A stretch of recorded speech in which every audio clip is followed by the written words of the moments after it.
Okay, ચલો last time આપણે વાતાવરણ ભણ્યા હતા. વાતાવરણમાં આપણે કીધું હતું કે વાતાવરણની અંદર અલગ અલગ તત્વો અંદર આવશે. હવામાન છે, તાપમાન છે, એ બધું અંદર મેટર કરશે. હવામાનની અંદર તમને આબોહવા જોવા મળશે. તો આજે આપણે એ જ ચાલુ કરીએ છીએ, હવામાન. ડન. ચલો, પહેલાં તો મારે તમારા લોકો તરફથી આન્સર જોઈએ કે હવામાન એટલે શું. તમને શું ખબર છે હવામાન વિશે? તમે શું જાણો છો હવામાન વિશે? તમે ક્યાંક હવામાન શબ્દ વાપરો તો તમારા માઇન્ડમાં શું આવે છે? હવામાન એટલે શું? બોલો માનસીબેન.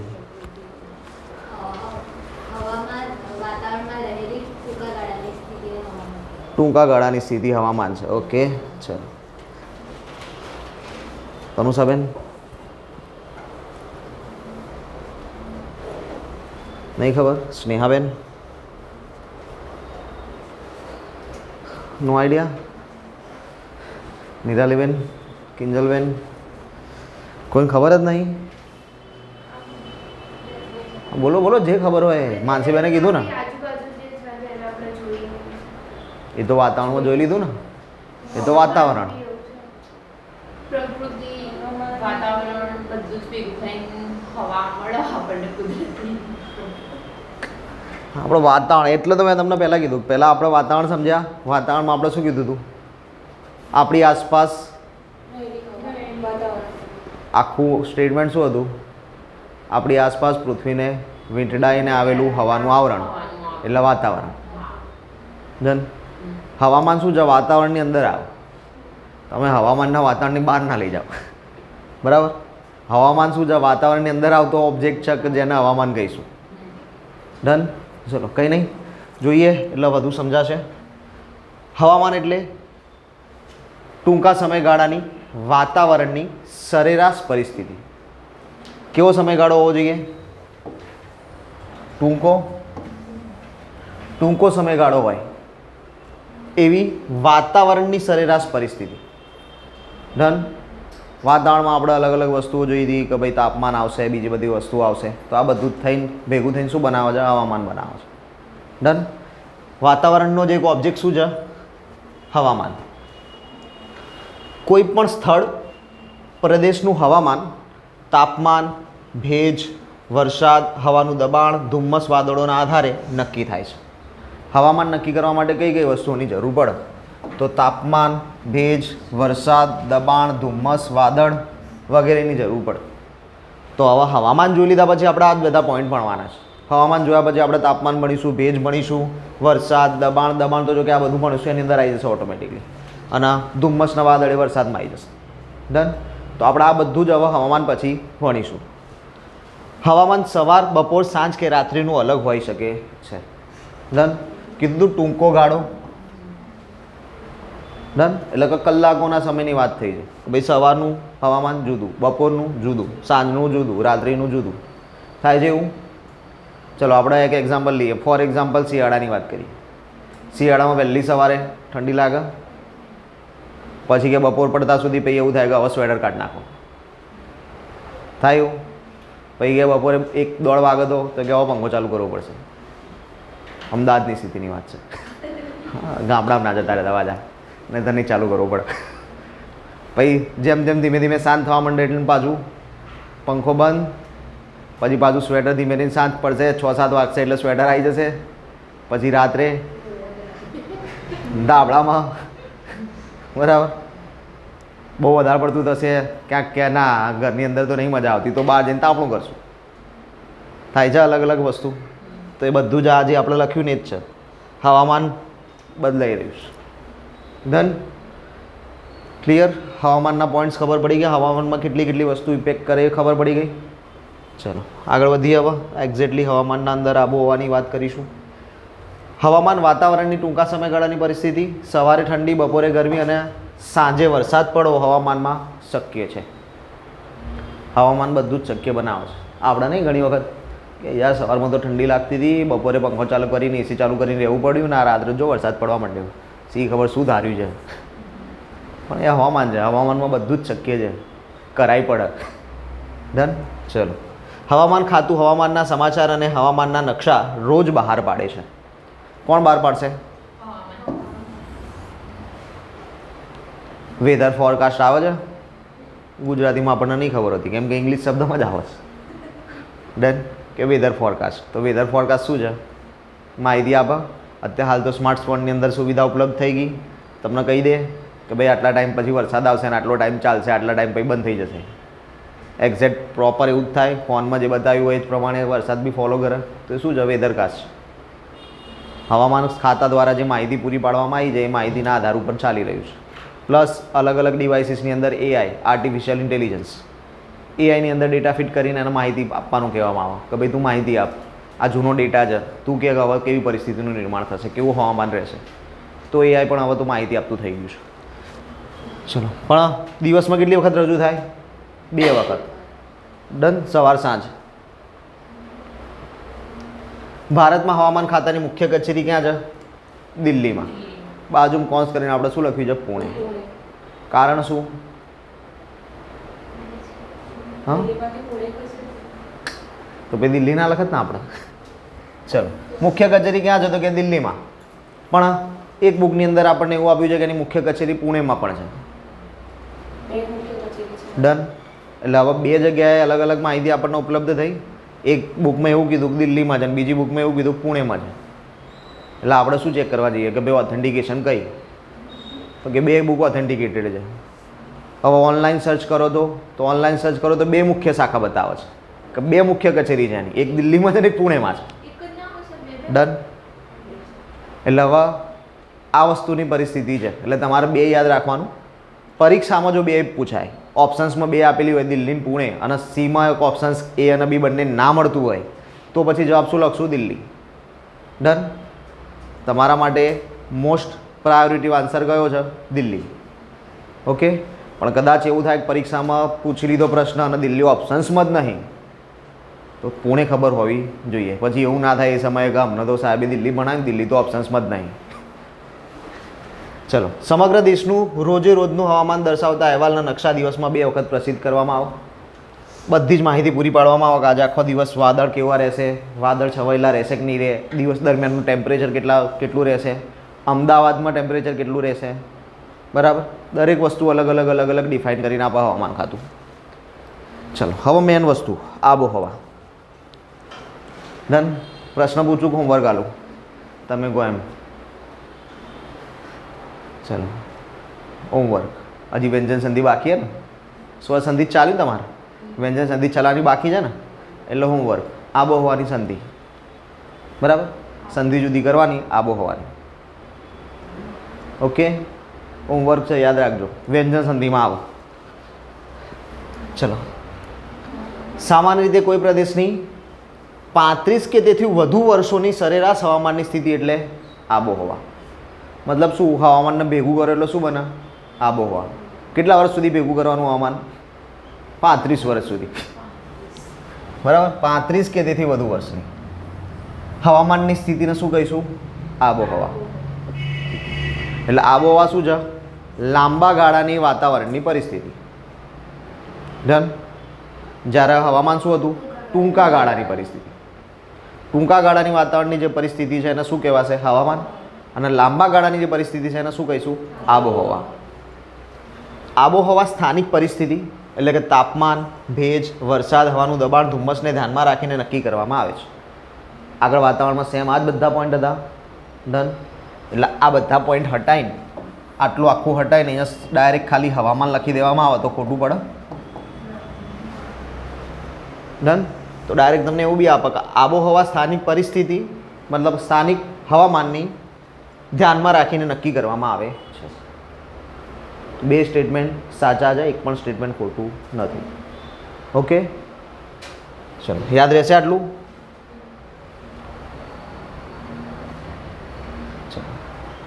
આબોહવા જે તે પ્રદેશની સજીવ સૃષ્ટિ, પ્રાણી સૃષ્ટિ અને માનવ જીવન તથા તેવી પ્રવૃત્તિઓને સીધી અસર કરે છે. ક્યાં ક્યાં ઇમ્પેક્ટ આપશે?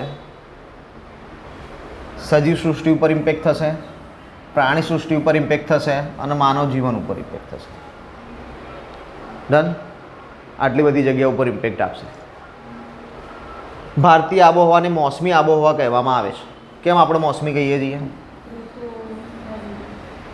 ઋતુચક્ર આપણને સારી રીતે અનુભવવા મળે છે. ડન. આપણે જોઈ ગયા છે ઋતુચક્ર, 4 ઋતુઓ આપણે જોઈ ગયા, હવામાન ખાતાએ આપેલી. શિયાળો, ઉનાળો, ચોમાસું, પાછા ફરતા મોસમી પવનો.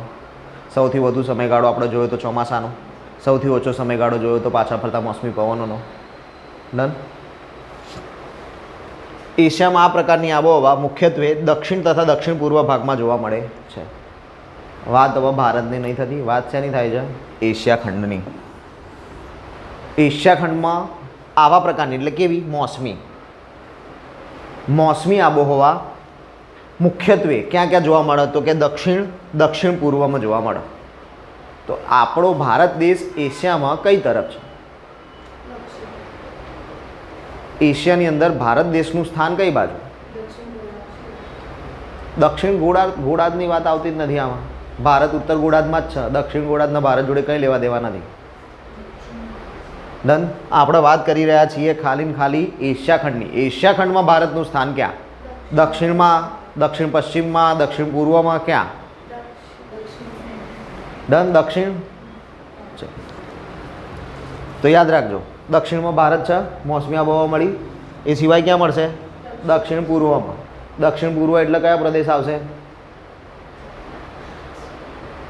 બાંગ્લાદેશ. બાંગ્લાદેશથી જોડે જાઓ તો મ્યાનમાર, થાઈલેન્ડ, લાઓસ, મતલબ કે આસિયાન દેશો. એમ સીધું શોર્ટમાં એવું બી કહી શકો કયા કયા દેશો આવે? ASEAN countries. આસિયાન કન્ટ્રીઝ બધી આવી જાય. ઓકે, યાદ રહેશે. દક્ષિણ ને દક્ષિણ પૂર્વ મોસમી આબોહવા જોવા મળશે. કયા ખંડમાં? એશિયામાં. પછી ગોળાર્ધમાં નહીં જવાનું, ખાલી એશિયાની વાત કરી છે આપણે. સામાન્ય સંજોગોમાં લગભગ એકરૂપતા હોવા છતાં પણ દેશની આબોહવા અવસ્થામાં સ્પષ્ટ પ્રાદેશિક ભિન્નતાઓ જોવા મળે છે. પ્રાદેશિક ભિન્નતા જોવા મળે જ છે. ચલો આપણે અહીંયા તો એક્ઝામ્પલ થોડું હાયર લીધું છે, આપણે લોઅર એક્ઝામ્પલ પર આવી જઈએ. બરાબર. અત્યારે હાલ ચોમાસાની સિચ્યુએશન ચાલુ છે, વરસાદ પડે છે. ઓકે, હવે તમારે માનો કે અપડાઉન કરવાનું થયું છે, અમદાવાદથી ગાંધીનગર અપડાઉન થાય છે. કે અમદાવાદમાંથી નીકળ્યા ત્યારે વરસાદ હતો જ નહીં, ગાંધીનગર પહોંચ્યા તો કે ફૂલ વરસાદ છે. થાય છે આવું ઘણી બધી વખત. ઘણી વખત તમે એવું બી જોયું હશે કે આ વરસાદ અહીંયા તો પડે છે ને, તો આગળ તો કોરું ધાક્કોર છે ને, તો જો આમ કાયદેસર આમ 2 લાઈન દેખાય અલગ. આ વરસાદ અહીંયાથી ચાલુ છે ને અહીંયા બંધ જ છે. થાય છે આવું. ડન. તો 2 અલગ અલગ પ્રદેશ પ્રમાણે એની ભિન્નતા જોવા મળે છે. કે આ પ્રદેશ છે તો ત્યાં વરસાદ પડી રહ્યો છે, પણ આ પ્રદેશ પર નથી પડી રહ્યો. આ નાનું એક્ઝામ્પલ. આ જ એક્ઝામ્પલને આપણે લાર્જ સ્કેલ પર લઈ જઈએ. ઉનાળાની ઋતુમાં રાજસ્થાનના રણના કેટલાક સ્થાનોનું તાપમાન લગભગ 50 ડિગ્રી જેટલું હોય છે. હવે સિમ્પલ છે, રણ છે, રેતી. આપણે પહેલાં જ કીધું હતું, જમીન જલ્દી ગરમ થાય, જલ્દી ઠંડી થાય. એમાંય જો રેતીની વાત આવે તો જમીન કરતાં જલ્દી ગરમ ને જલ્દી ઠંડી થાય. કેટલું ટેમ્પરેચર જતું રહે? 50 ડિગ્રી. એટલે જ આપણે રણમાં રોડ નહીં બનાવતા. બરાબર. જ્યારે જમ્મુ કાશ્મીરના પહેલગામમાં તાપમાન લગભગ 20 ડિગ્રી. એ સમયે જ કે જ્યારે રાજસ્થાનમાં 50 ડિગ્રી ટેમ્પરેચર છે, ત્યારે જ જમ્મુ કાશ્મીરમાં કેટલું ટેમ્પરેચર મળે છે? 20 ડિગ્રી ટેમ્પરેચર મળે છે. Temperature difference higher. 20 ડિગ્રીમાં આપણે શું સમજીએ? ઠંડી, શિયાળો ચાલે. ડન. આપણે 20 ડિગ્રી સ્વેટરો પહેરીને ફરીએ, અહીંયા 50 ડિગ્રી છે. ડન. ત્યાં એસી જોઈશે. શિયાળાની રાત્રિમાં જમ્મુ કાશ્મીરમાં દ્રાસનું તાપમાન કેટલું થઈ જાય છે? -45 ડિગ્રી, -45. ડન. એવામાં આપણા સૈનિકો નોકરી કરે છે. બરાબર. ફરજ બજાવે છે. નોકરી ના કહેવાય એને. બરાબર. કેમ કે બીજી બહુ બધી નોકરી હતી પણ એમને એ સ્વીકારી છે, એટલે એને નોકરી ના ગણાય, એને ફરજ કહેવાય. જ્યારે તિરુવનંતપુરમમાં 22 ડિગ્રી જેટલું હોય છે. તિરુવનંતપુરમમાં રાત્રે ટેમ્પરેચર કેટલું? 22 ડિગ્રી. અને પેલું રાત્રે કેટલું? -45 ડિગ્રી. કેટલો બધો ડિફરન્સ છે. પેલા તો ચલો 63 ડિગ્રી હતું તો ચાલ્યું. અહીંયા 65 ડિગ્રી ઉપર આવ્યું. ફરક 65 ડિગ્રી એટલે કેટલો મોટો ફરક કહેવાય. જીવી શકે કોઈ? દ્રાસમાં જીવવાવાળો તિરુવનંતપુરમમાં આવે, તિરુવનંતપુરમવાળો દ્રાસમાં જાય તો શું થાય બેનું? છે. વર્ષાના રૂપ તથા પ્રકારમાં જ નહીં, પરંતુ તેની માત્રા અને ઋતુ અનુસાર વિતરણમાં પણ ભિન્નતા જોવા મળે છે. આ ખાલી આપણે એક સ્ટેટમેન્ટ જોયું ટેમ્પરેચરનું જ. રણ પ્રદેશમાં 50 હતું. બરફ પ્રદેશ મતલબ જમ્મુ એન્ડ કાશ્મીરની અંદર પહેલગામમાં કેટલું મળ્યું? 20 ડિગ્રી મળ્યું.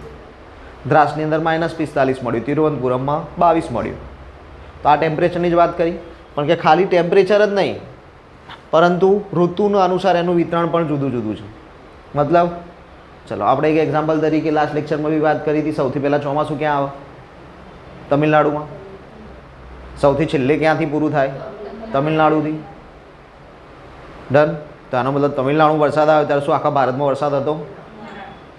આંધ્રપ્રદેશમાં હતો જ? તો કે ગેરંટેડ નથી. તમિલનાડુમાં પડ્યા પછી આંધ્રપ્રદેશમાં પડે.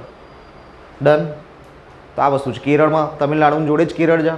તો કેરળમાં તો કે ના. તો આ સિચ્યુએશન થઈ. બે જોડે જોડે જ પ્રદેશ છે, બંને જોડે જોડે છે, તેમ છતાં ભિન્નતા જોવા મળી. તો આ ભિન્નતા શેની આવી? ઋતુ અનુસાર. ડન. કેમ કે બે જગ્યાએ ચાલુ તો ચોમાસું જ છે ને, પણ એક જગ્યાએ વહેલા ચાલુ થયું, એક જગ્યાએ મોડા ચાલુ થયું.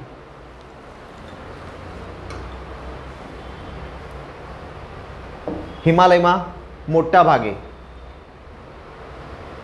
વર્ષા બરફના સ્વરૂપમાં થાય છે. આપણને ખબર જ છે, સ્નોફોલ. ડન. તથા દેશના મોટા ભાગમાં વરસાદના સ્વરૂપે થાય છે. ડન. પાણી પડે એવું ના કહેતા સાહેબ, ક્યાંક ક્યાંક કરાય પડે, રેગ્યુલરલી નહીં પડતા. બરાબર. ચાલો.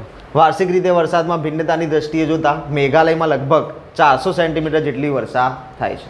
કેટલો વરસાદ પડે? 400 સેન્ટીમીટર વરસાદ પડે છે. ડન. કઈ જગ્યાએ? મેઘાલય. મેઘાલયમાં કઈ પર્વતમાળા જાણીતી છે? બોલો. મેઘાલયની ફેમસ ગારો ખાસી જયંતિયા. ડન. 3 યાદ રાખવાની. ગારો ખાસી જયંતિયા ક્યાં આવેલી છે? મેઘાલયમાં. એ 3 પર્વતમાળા જ આ પોસિબલ બનાવે છે. ડન. તો યાદ રાખજો. જ્યારે લદ્દાખ અને પશ્ચિમી રાજસ્થાનમાં આ વર્ષાનું સ્વરૂપ 10 સેન્ટીમીટર જેટલું હોય છે. રાજસ્થાનમાં કેટલો પડે? અહીંયા કેટલો હતો? અહીંયા કેટલો છે?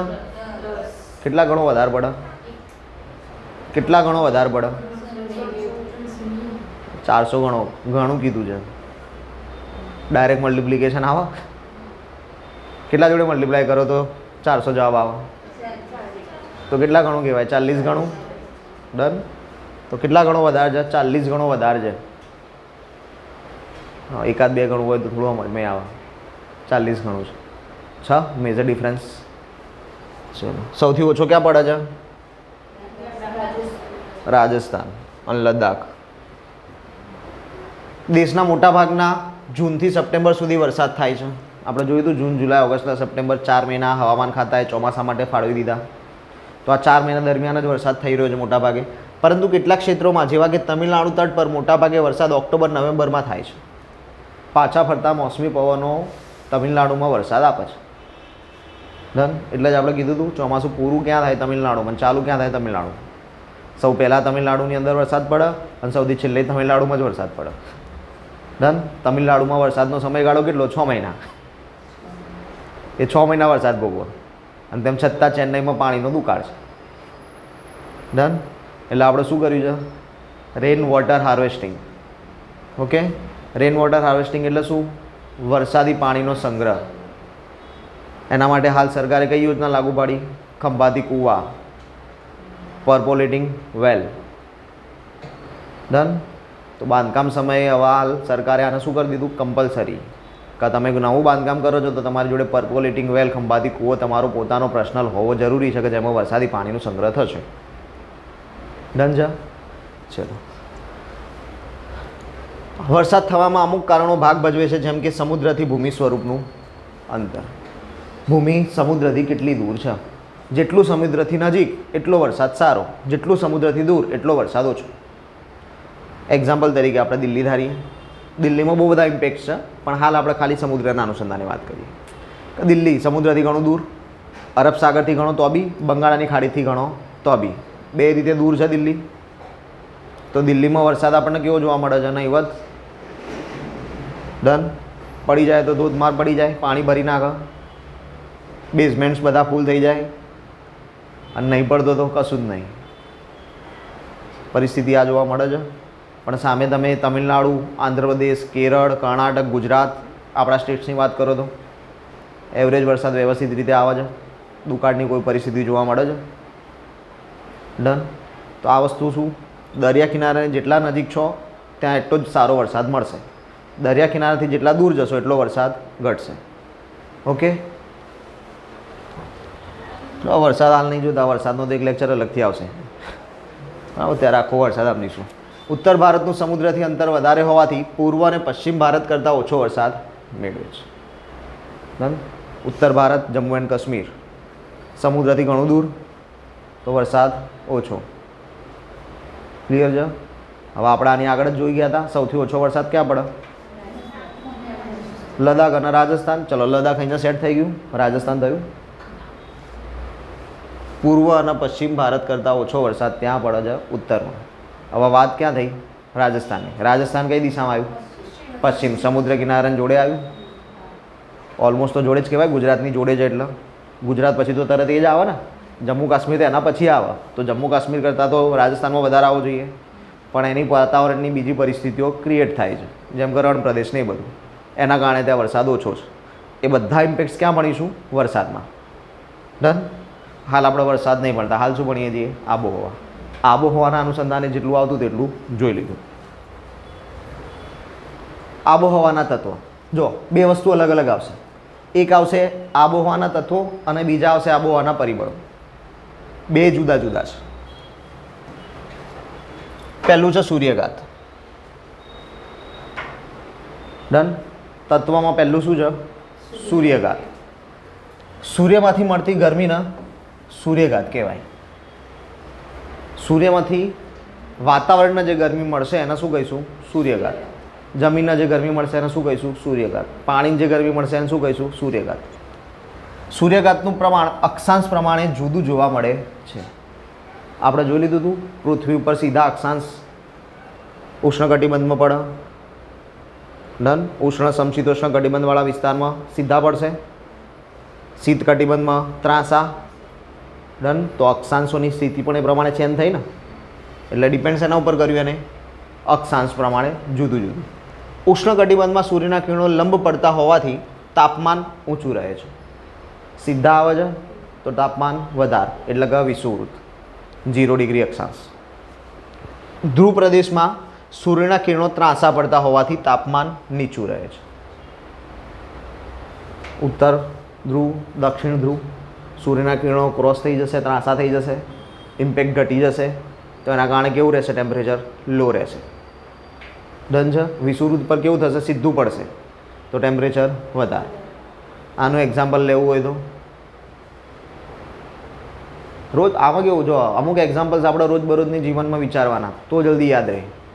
પછી તમે એના ભૌતિક ભૂગોળના જેમ હથોડો લઈને યાદ રાખશો તો નહીં રહે. ડન.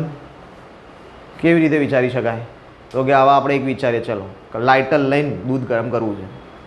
લાઇટર હળગાઈ રાખ્યું છે, પકડી રાખ્યું છે, એનાથી દૂધ ગરમ કરવું છે. એની જગ્યાએ ગેસ ચાલુ કર્યો હોય તો ફરક પડ્યો? ફરક કેમ પડ્યો ગેસથી? કેમ કે એનર્જી વધારે મળી. ડન. એનર્જી વધારે કેમ મળી? ફ્લેમ, લાઇટરમાં એક જ ફ્લેમ હતી, ગેસમાં કેટલી બધી ફ્લેમ આવી? ફ્લેમ વધી ગઈ, એના કારણે એનર્જી વધી, ને એનર્જી વધી એના કારણે ઝડપી ગરમ થયું. ડન. તો સેમ વસ્તુ આપણે અહીંયા ઇમ્પેક્ટ થાય કે ભાઈ સૂર્યથી સીધું કિરણ આવે છે તો ક્યાં પડે છે? વિષુવવૃત્ત ઉપર. એટલે સીધી ઇમ્પેક્ટ ક્યાં મળી? વિષુવવૃત્ત ઉપર. તો જલ્દી ગરમ શું થાય? વિષુવવૃત્ત. પેલું લાઇટર જેવું કામ થયું કે એક તો પરાણે મળે છે ને એમાં દૂર છે. ડન. બીજું ઇમ્પેક્ટ શું થશે? વાતાવરણ. પેલું સીધું આવશે તો વાતાવરણની અંદર ઓછો સમય, ઓછો વિસ્તાર. ત્રાંસું છે, વાતાવરણની અંદર વધારે સમય, વધારે વિસ્તાર. તો વાતાવરણ પોતે બી તો ગરમી એબ્ઝોર્બ કરશે ને. તો વાતાવરણે અમુક ગરમી એબ્ઝોર્બ કરી લીધા પછી એને ગરમી મળશે તો ઓછી જ મળવાની. ક્લિયર છે? ચલો બીજી રીતે પેલું મેગ્નેશિયમ પટ્ટી આપણે સ્કૂલમાં શીખતા હતા. એક બાજુ ગરમ કરો તો બીજી બાજુથી ગરમ ક્યારે થાય એ વાળું થાય. અમે એક બાજુથી ગરમ કરી તો જલ્દી ગરમ થાય, બીજી બાજુનો છેડો જલ્દી ગરમ થાય તો કે ના ધીમે ધીમે થાય. થાય ખરા પણ ધીમે ધીમે થાય.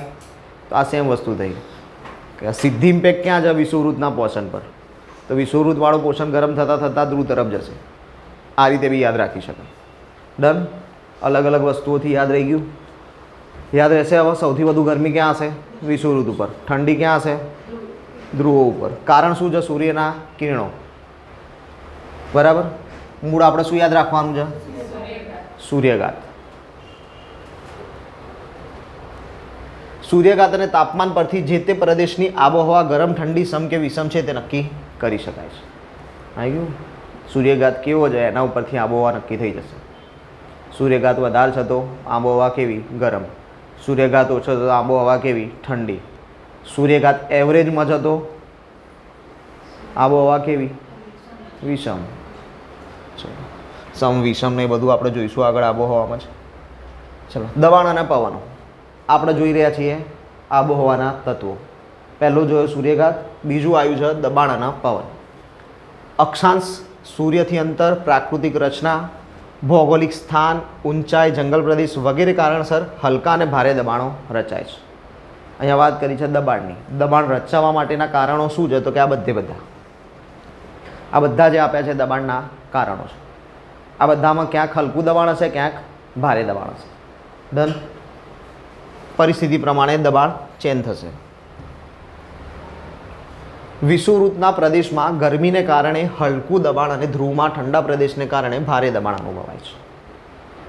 ડન. સૂર્યની એનર્જી વધારે મળી. સૂર્યની એનર્જી કેવી મળી?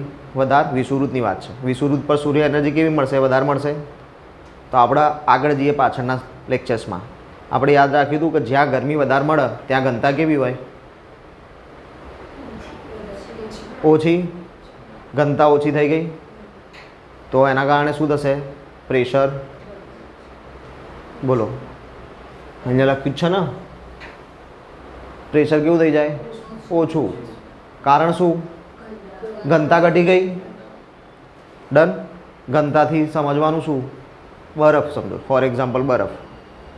એક વાટકામાં બરફ કરો અને એક તપેલીમાં બરફ કરો અને પછી બેયના ઉપર મૂકીએ કોઈક વસ્તુની ઉપર, તો દબાણ કોનું વધારે હોય? કારણ શું? એની ઘનતા વધારે છે. ડન. પેલાની ઘનતા ઓછી છે. તો ઘનતા જેટલી વધારે એટલું પ્રેશર વધારે. ઘનતા ઓછી તો પ્રેશર ઓછું. ડન. બે સિમિલર ચાલશે, ઘનતા અને પ્રેશર.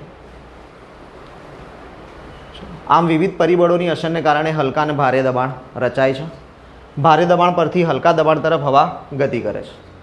એર ફ્લો ક્યાંથી ક્યાં સુધી જાય? હાઈ ટુ લો, H2L. ડન. હાઈ ટુ લો. હાઈ માટે H આવે, લો માટે L આવે. હવા કઈ બાજુ ગતિ કરે? H થી L તરફ. ABCD બોલો તો પહેલાં શું આવે? H આવે, પછી આવે L. ડન. યાદ રહે. ક્યાં જવાનું? H થી L. H એટલે શું? હાઈ. L એટલે શું? લો. એટલે કે ભારે દબાણ તરફથી હલકા દબાણ તરફ હવા ગતિ ક્યાં કરશે? ભારેથી હલકા તરફ. યાદ રહેશે? ડન. લોડ લઈને યાદ નહીં રાખવાનું, આવી રીતે યાદ રાખવાનું, ઇઝીલી યાદ રહેવું જોઈએ. ડન. મેમરી બને ત્યાં સુધી બચાવવાનો પ્રયત્ન રાખવાનો, લોજિક્સ યાદ રાખવાના. પૃથ્વીની સપાટી પર હવાના વજન દ્વારા લગાવવામાં આવતું દબાણ વાતાવરણનું દબાણ કહેવાય. એક્ઝામ્પલ આપણે જોઈ લીધું હતું. હવે આ બીજી વસ્તુ છે. પૃથ્વીની સપાટી પર હવાના વજન દ્વારા વાતાવરણની અંદર શું છે? કેમ કે આપણે વાતાવરણની ડેફિનેશન જ જોઈ હતી, હવાનું બનેલું આવરણ એટલે હવા જ છે. તો આ હવા પૃથ્વી ઉપર ઇમ્પેક્ટ તો પાડતી હશે ને, એનું વજન તો હશે ને કંઈક. હવાનું વજન હોય કે ના હોય? હા કે ના? જો એવું લાગતું હોય કે ના હોય તો વેફરના પડીકા લઈ આવવાના. બરાબર. ચલો. વાતાવરણમાં ઉપરની તરફ જતા દબાણમાં ઘટાડો થાય. જેમ જેમ ઉપર જઈશું એમ શું થશે? દબાણ ઘટશે, મતલબ પ્રેશર ઘટશે. કારણ શું? આપણે આગળ મળી ગયા હતા. જેમ જેમ ઉપર જઈશું એમ શું થશે? હવા પાતળી થશે. જેમ જેમ હવા પાતળી થઈ એની ઘનતા શું થઈ? ઘટી. ઘનતા ઘટી તો પ્રેશર ઘટ્યું. ડન. સમુદ્ર સ્તર પર વાતાવરણનું દબાણ સર્વાધિક હોય છે અને ઊંચાઈ પણ ક્રમશઃ ઘટતું જાય છે. ડન. બે વસ્તુ સેમ જ આવી. જમીન પર આવો કે પાણીમાં જાઓ, નીચે કેવું છે? પ્રેશર હાઈ, ઉપર કેવું છે? લો. ચલો બીજી રીતે સમજીએ. આટલું તો યાદ રહી ગયું ને? ઓકે. હવે બીજી વસ્તુમાં સમજીએ. એક ચોપડીની ઉપર બીજી ચોપડી મૂકી, બીજીની ઉપર ત્રીજી મૂકી, ત્રીજીની ઉપર ચોથી મૂકી. સૌથી વધારે વજન કઈ ચોપડી ઉપર હશે? સૌથી નીચેવાળી ઉપર. ડન. સમજાયું? તો સેમ વસ્તુ થાય. હવાનું એક લેયર હોય, એની નીચે બીજું હોય, એની નીચે ત્રીજું હોય, એની નીચે ચોથું હોય, તો સૌથી વધારે વજન કયા લેયર ઉપર હોય? તો સૌથી વધુ પ્રેશર કોણે ભોગવ્યું? ડન? યાદ રહેશે આ રીતે બી? હવે ભૂલ થશે? હવાના દબાણનું ક્ષિતિજ વિતરણ કોઈ પણ સ્થાન પર ઉપસ્થિત હવામાનના તાપમાનથી પ્રભાવિત થાય છે. અત્યાર સુધી આપણે ખાલી શું કીધું કે ભાઈ દબાણ ક્યાં કેવું છે. હવે વાત કરીએ છીએ એના ઇમ્પેક્ટની, કે ડિપેન્ડ શું છે? તો કે તાપમાન પણ છે. તાપમાનથી એ પ્રભાવિત થશે. તો આગળ આપણે જોઈ ગયા સૂર્યના વિષુવવૃત્ત પર કિરણો કેવા પડે? સીધા. તાપમાન વધારે છે. તાપમાન વધારે છે તો આપણે શું કીધું? પ્રેશર, મતલબ ઘનતા ઓછી છે. ઘનતા ઓછી છે એના કારણે કેવું છે? પ્રેશર ઓછું છે. તો તાપમાન ઇમ્પેક્ટ આપી. જ્યાં તાપમાન વધારે છે ત્યાં પ્રેશર કેવું રહેશે? લો. જ્યાં ટેમ્પરેચર લો છે ત્યાં પ્રેશર કેવું રહેશે? હાઈ. ડન? તો ઘનતા અને પ્રેશર બે સિમિલર ચાલશે. ડન છે? વધુ તાપમાનવાળા વિસ્તારોમાં હવા ગરમ થઈને ઉપર ચડે છે અને નીચા દબાણનું ક્ષેત્ર બનાવે છે. ડન? થઈ ગયું લો પ્રેશર. નીચા દબાણનું ક્ષેત્ર વાયુયુક્ત આકાશ અને ભેજવાળા વાતાવરણ સાથે જોડાયેલું હોય છે. લો પ્રેશર હોય તો તમને વાતાવરણ કેવું જોવા મળે? વાદળછાયું. આકાશમાં વાદળો જોવા મળે. મતલબ શું થયો? Low pressure. ભેજવાળા વાતાવરણ, ઉકળાટ થાય આપણને? ડન? 2 દિવસ વરસાદ ના આવ્યો, ઉકળાટ થતો હતો, તો આ થયું ભેજવાળું વાતાવરણ. વાતાવરણ તો કેવું હતું? ભેજવાળું હતું. વરસાદ નહોતા પણ ભેજ તો હતો, વાદળ તો હતા. ઓછા તાપમાનવાળું ક્ષેત્ર ઠંડુ હોય છે. ટેમ્પરેચર લો, ઠંડુ. જેના પરિણામ સ્વરૂપે હવા કેવી બને? ભારે. હવા ભારે કેમ થઈ ગઈ? ઘનતા વધી ગઈ. ઘનતા વધી તો પ્રેશર વધ્યું, એટલે હવા ભારે થઈ ગઈ. ભારે હવા નીચા દબાણનું ક્ષેત્ર બનાવે છે. ભારે હવા શું બનાવશે? આગળ આપણે શું જોયું હતું? જો પરિસ્થિતિ ઊંધી થાય છે, ફરીથી આખું વાંચો. ઓછા તાપમાનવાળું ક્ષેત્ર, ઓછા તાપમાનવાળું એટલે લો ટેમ્પરેચર. આપણે શું વાત કરી હતી? High temperature. હાઈ ટેમ્પરેચર હોય તો પ્રેશર કેવું હોય? લો. હવે અહીંયા ફરીથી આ ઊંધું થાય છે. જો ઓછું તાપમાનવાળું ક્ષેત્ર હોય તો કેટલું ક્ષેત્ર કયું છે? ઠંડુ. એટલે કે ટેમ્પરેચર લો છે. ટેમ્પરેચર લો હોય તો શું થવું જોઈએ? પ્રેશર હાઈ હોવું જોઈએ. ચાલો હવે જેના પરિણામ સ્વરૂપે હવા ભારે બને છે. ઘનતા વધી, એર કેવી બની? ભારે. એર ભારે બને તો પ્રેશર વધ્યું. ઓકે. ફરી આ ભારે હવા નીચા દબાણનું ક્ષેત્ર બનાવે છે. કેવું પ્રેશર બનાવ્યું? Low pressure. તો કે ઊંધું થઈ ગયું. બનવું કેવું જોઈએ? હાઈ. બન્યું કયું? Low pressure. કારણ શું? બે વસ્તુ અત્યાર સુધી સમજે એટલી તો સમજ પડી ને. આ લો પ્રેશર ના આવવું જોઈએ એટલી તો સમજ પડે છે. ચલો આટલું સમજાવ્યું હતું ને બધાને કે અહીંયા લોની જગ્યાએ હાઈ આવવું જોઈએ? આટલું સમજાઈ કીધું ક્લિયરલી? ડન? પણ આવ્યું શું છે? લો. આ ખોટું નહીં લખેલું, સાચું જ લખેલું છે. પાછું એવું ના કહેતા સાહેબ તમે ભૂલથી ખોટું લખ્યું. ના, એ સાચું જ લખ્યું છે. લો પ્રેશર જ બને. એ લો પ્રેશર કેમ બને? ચલો આગળ પેલું આકૃતિ આવે ને એમાં સમજાવું તો તમને વધારે સારી રીતે સમજ પડશે. ચલો હાલ ખાલી આટલું યાદ રાખો. આગળ આકૃતિ આવે ને એટલે હું સમજાવું છું કે આ લો પ્રેશર કેમ થયું. આના કારણે સ્વચ્છ વાતાવરણનું નિર્માણ થાય છે. હવા હંમેશા ઊંચા દબાણવાળા ક્ષેત્રથી નીચા દબાણવાળા ક્ષેત્ર તરફ પરિવહન થાય છે. એ તો આગળ જોઈને ગયા આકૃતિ. ડન? હવે આપણે પેલી વસ્તુ સમજવાની થાય. ચાલો પહેલાં આકૃતિ શું કહેવા માગે છે સમજીએ. ક્યાં ક્યાં લો ટેમ્પરેચર છે ને ક્યાં ક્યાં હાઈ છે એ જોઈએ. વિષુવવૃત્ત ઉપર તો આપણે કહી દીધું હતું ગરમી વધારે, લો. ડન? પછી આપણે આગળ મળી જોયું કે ભાઈ ઠંડુ હોય ને તો લો જોવા મળ્યું. ડન? પણ આપણે એક્ઝેક્ટલી હોવું શું જોઈએ? હાઈ. ઘનતા વધારે તો પ્રેશર વધારે. પ્રેશર હાઈ હોવું જોઈએ તો કે હાઈ જ છે. તો કે કઈ જગ્યાએ? તો કે ધ્રુવો ઉપર. કયા પ્રદેશ ઉપર? ધ્રુવ પ્રદેશ ઉપર. પણ ધ્રુવ પ્રદેશથી નીચે આવો તો પ્રેશર લો થઈ જાય. ડન? આપણે જે સમજ્યા છીએ એ પ્રમાણે પ્રેશર હાઈ જ છે પણ કઈ જગ્યાએ હોય? ધ્રુવ પ્રદેશ ઉપર. એનાથી નીચે આવો તો તમને બરફ જ મળવાનો છે ને, પણ તેમ છતાં ત્યાં પ્રેશર કેવું થઈ જાય? લો. કારણ શું? ધ્રુવ પ્રદેશ. ધ્રુવ પ્રદેશ ઉપર ઠોસ બરફ છે, હાઈ છે, ત્યાં વધારે પડતું જ છે તો એને કમ્પેરમાં પેલું કેવું હશે લો. એઝ પર કમ્પેર આવું એકચ્યુઅલમાં કેવું છે હાઈ. કોને કમ્પેરમાં વિષુવવૃત્તની કમ્પેરમાં. કમ્પેરિઝન કરો વિષુવવૃત્ત સાથે તો કેવું છે હાઈ છે. પણ હવે તમે કમ્પેરિઝન કોની સાથે કરો છો ધ્રુવ સાથે તો કેવું છે લો. ધ્રુવ પ્રદેશ ઉપર હાઈ પ્રેશર છે એનાથી નીચે આવો કે એનાથી ઉપર જાઓ ફોર એક્ઝામ્પલ ઉત્તર ધ્રુવથી નીચે આવો કાં તો દક્ષિણ ધ્રુવથી ઉપર જાઓ તો લો થઈ ગયું. ડન. હવે વાત કરીએ કર્કવૃત અને મકરવૃત્તની. કર્કવૃત અને મકરવૃત્તની સ્થિતિ શું? અહીંયા આપણે વિષુવવૃત્તની સ્થિતિ જોઈ લીધી લો છે. ધ્રુવ પ્રદેશ જોઈ લીધા હાઈ. ધ્રુવ પ્રદેશથી ઉપર આવ્યા 66.5, નીચે આવ્યા 66.5 લો. બચ્યું શું 23.5 કે 22.5? ચલો હવે ચલો યાદ છે 23.5 કર્કવૃતના મકરવૃત્ત. ત્યાં કેવું હોય પાછું હાઈ. ડન. એટલે આ લૂપ બન્યું. અહીંયા વચ્ચે લો છે. લોથી હાઈ, હાઈથી લો અને પાછું લો હોય તો પાછું શું થાય હાઈ થાય. ડન. આખી એક લૂપ સર્કલ બને છે. ડન. ટેમ્પરેચર ડિફરન્સ પ્રમાણે ચેન્જ થતું જાય છે બધું. ફરી જોઈ લો ખાલી. વિષુવવૃત્ત ઉપર કેવું હોય લો. ધ્રુવ પ્રદેશ ઉપર કેવું હોય હાઈ. કર્કવૃત અને મકરવૃત્ત પર કેવું હોય હાઈ.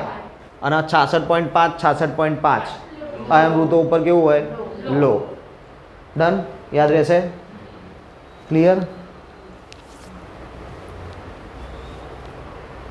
તો મસ્ત સૂર્ય આપ્યો જો દેખાતો નહીં અત્યારે તો. ચલો ત્રીજો પોઈન્ટ છે ભેજ અને વરસાદ. ડન. અત્યાર સુધીમાં આપણે 2 પોઈન્ટ આગળ જોઈને ગયા. પહેલો પોઈન્ટ શું જોયો હતો સૂર્યઘાત. બીજો શું જોયું દબાણ અને પવન. પણ આપણે હાલ એમાં કંઈ ખાસ પવનની વાત કરી. એમાં આપણે શું જોયું ખાલી હવા કઈ બાજુથી જાય તો કે હાઈ ટુ લો. પવનની આપણે આટલી જ વાત કરી. ડન. પવનની ગતિ કઈ તરફ હોય હાઈ પ્રેશરથી લો પ્રેશર તરફ. એ આગળ જ્યારે આખું પવનનું ચેપ્ટર ભણીશું ત્યારે જોઈશું. ભેજ અને વરસાદ. વાતાવરણમાં વરાળ રૂપે રહેલા પાણીને ભેજ કહે છે. વાતાવરણમાં વરાળ રૂપે રહેલા પાણીને શું કહેવાય ભેજ. ઇટ મીન્સ કે વરાળ વાતાવરણમાં જોવા મળે એટલે એને શું કહી દેવાની ભેજ કહી દેવાનું. ભેજનું પ્રમાણ બાષ્પીભવનની તીવ્રતા પર આધાર રાખે છે. તો સિમ્પલ જ છે ને. વરાળ બનશે તો જ ભેજ કહેવાશે. વરાળ ક્યારે બનશે જ્યારે બાષ્પીભવન થશે.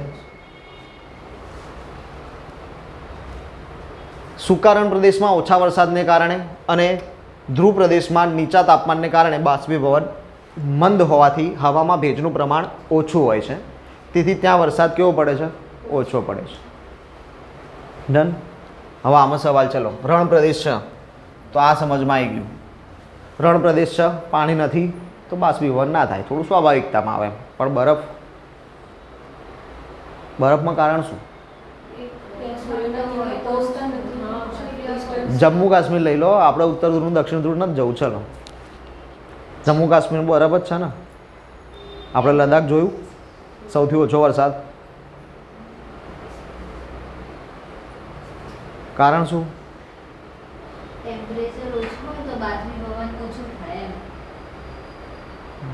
ચલો આમાં બેસ્ટ એક્ઝામ્પલ કેવું ઉનાળાની વાત કરીએ આપણે. હવે ઉનાળામાં તમે ઘરની બહાર જાઓ ને કાળા કપડાં પહેર્યા હોય ઘરવાળા શું કહે? અને સફેદ કપડાં પહેરીને જાવ તો બરફ કેવો હોય? તો કે ઉનાળામાં સફેદ કપડાં પહેરીને નીકળો તો ગરમી ઓછી કેમ લાગે? ઘેર આપણે ધાબા ઉપર ચૂનો કેમ કરાવીએ? ચાઇના વોજેક કેમ નખાઈએ? વ્હાઇટ કલર શું કરે? સનલાઇટના રિફ્લેક્ટ કરી દે. તો બરફ કેવું થાય? રિફ્લેક્ટ કરશે, શોષણ નહીં કરે. બરફ ગરમીના શોષશે જ નહીં તો બાષ્પીભવન કેવી રીતે થશે? એનું પાણી જ નહીં બને. પાણી બનશે તો બાષ્પીભવન થશે ને. પણ એ શોષતું જ નહીં ગરમીના તો બાષ્પીભવન થશે નહીં. એટલા માટે બરફમાં રણ પ્રદેશમાં પાણી મળતું જ નહીં એટલા માટે. અને અહીંયા પાણી છે પણ સૂર્યની ગરમી એબ્ઝોર્બ થતી નથી. જ્યારે એકલું પાણી હોત તો એબ્ઝોર્બ થઈ જતી સૂર્યની ગરમી. રિફ્લેક્શન રેટ ઓછો થઈ જાય. ડન.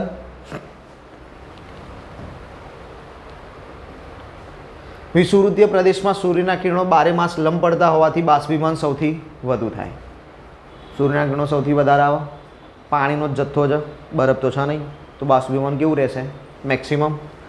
દુનિયાનો સૌથી વધુ સરેરાશ વરસાદ પણ ક્યાં પડે? વિષુવવૃત્ત ઉપર. જ્યાં બાષ્પીભવન વધાર ત્યાં વરાળ એટલે કે ભેજ વધાર, જ્યાં ભેજ વધાર ત્યાં વાદળ વધાર, જ્યાં વાદળ વધાર ત્યાં વરસાદ વધાર.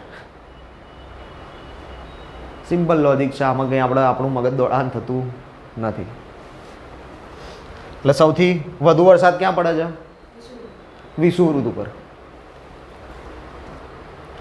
હવામાં રહેલો ભેજ ઉકળાટ અને બાફ ઉત્પન્ન કરે છે. આપણે જોઈએ જ છીએ, અનુભવીએ છીએ. વરસાદ ના આવે 2 દિવસ તો આપણી હાલત કેવી થઈ જાય. આ કારણથી વિષુવવૃત્તીય પ્રદેશની ભેજવાળી આબોહવા માનવ સ્વાસ્થ્ય માટે અનુકૂળ નથી.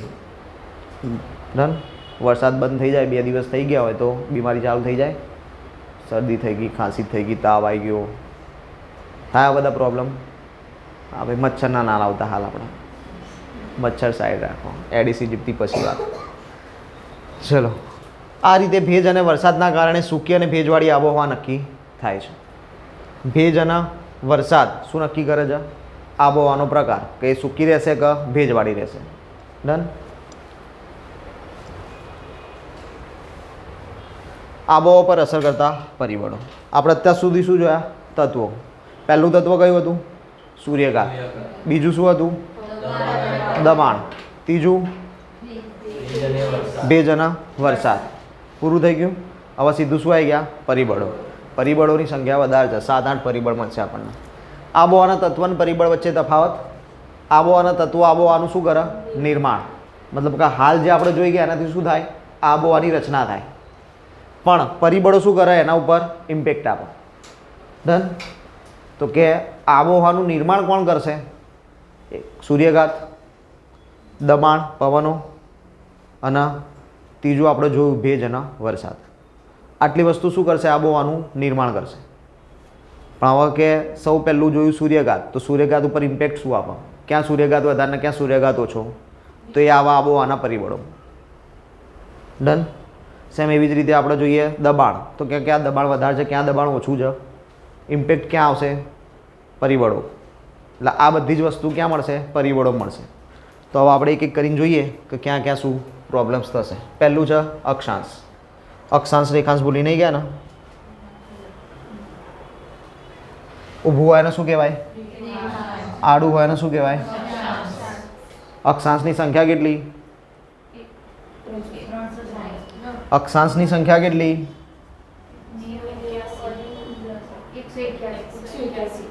આપણે યાદ રખાયું હતું 90, 91, 181.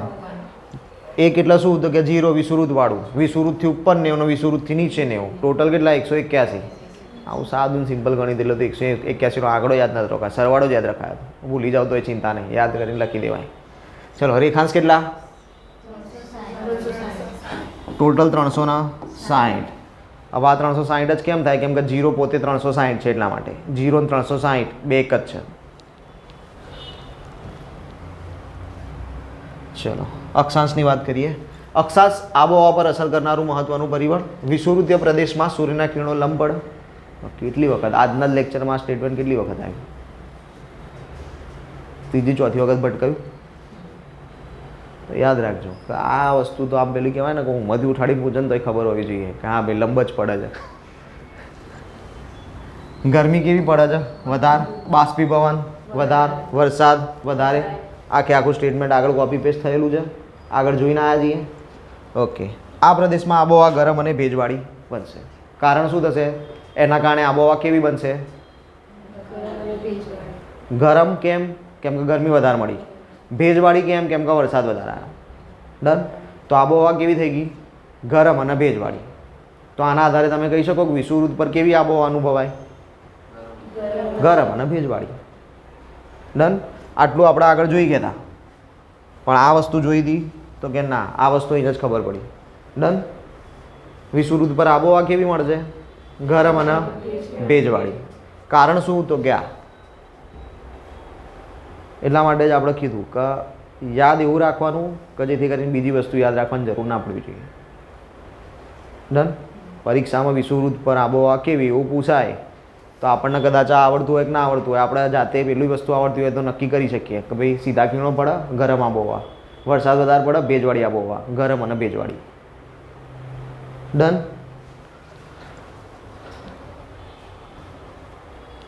વિષુવવૃત્તીય પ્રદેશથી ધ્રુવ પ્રદેશ તરફ જતા સૂર્યના કિરણો ત્રાંસા થતા જાય. ધ્રુવીય પ્રદેશ પર સૂર્યના કિરણો સૌથી વધુ ત્રાંસા પડે, એટલે બાષ્પીભવન સૌથી ઓછું અને વરસાદ સૌથી ઓછો. તેથી અહીં બારે માસ અતિશય ઠંડી આબોહવા અનુભવાય. ધ્રુવ પ્રદેશ પર કેવી આબોહવા અનુભવાય? ઠંડી આબોહવા. કારણ શું? સૂર્યના કિરણો ત્રાંસા પડે, બાષ્પીભવન ઓછું થાય, વરસાદ ઓછો પડે, ઠંડી આબોહવા. ડન.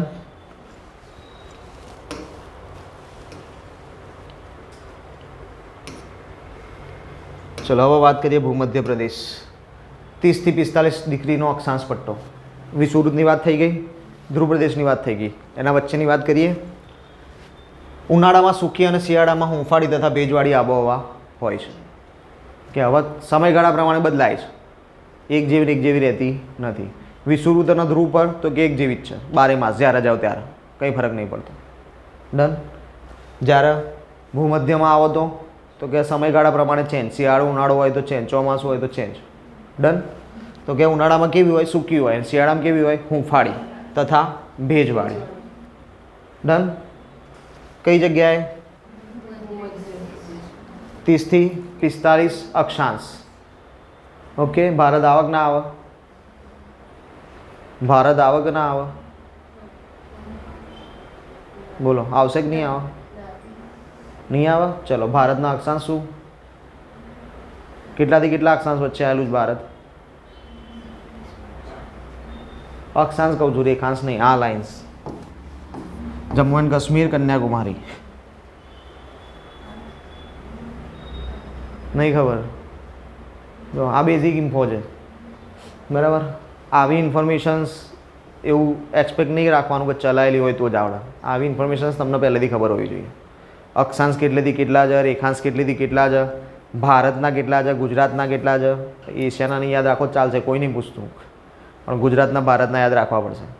તો હોમવર્કમાં પહેલો એક ક્વેશ્ચન આપ્યો હતો, આબોહવાની સંધિ.